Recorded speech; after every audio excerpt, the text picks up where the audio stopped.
So you do accountability projects with your students. What kind of talk me through how you were able to kind of take the accountability project, and now how do you, like, what's the process you go through when it comes to getting kids to figuring out what the accountability project should be, but also like what is the full process of how they get to the outcome and like the end result of that? So I kind of started using Google Slides for the upper grades, and it kind of starts off with what is your situation? And I want them to process what happened and what is my situation of my, write up per se. And once we get to an agreement of what their situation is, it kind of goes from there where we, who has been affected, and they kind of have to walk through it with me. And I have them placed all without the room, and I kind of give them that moment, and they're allowed to ask questions at any time. And then I just let them take as long as they really want, because some of them are like, yeah, whatever, I'm just going to sit here. But I remember you saying, I'll wait you out. Yeah, yeah, where's I'll that? wait you out. It's, And just recently, I had a couple of fourth graders that had to come in because they were disrespecting a substitute teacher, long-term substitute teacher in music class.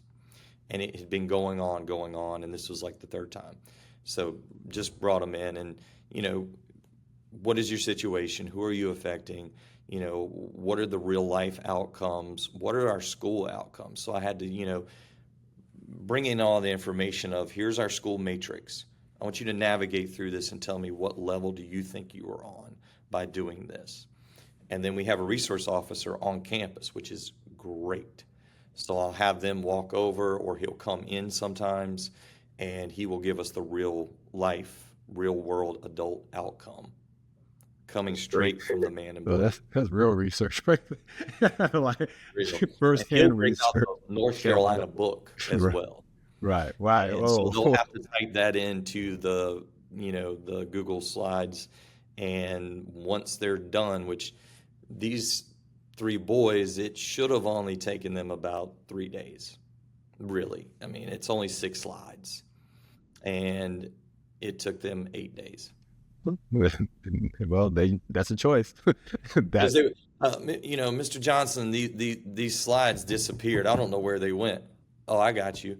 I put them right back up because I can do it from my computer right, right. to their Because it's computer. Google Slides, right? Exactly. I'm like, here you go. I got you. Just start it over. I have to start it over? Yeah, it has to be completed. So we'll go through that process. And then, today I had one finish where they had to find an adult in the building. So we had to locate someone that was available. And today it happened to be one of our instructional assistants. And I said, can I borrow you for 5 minutes?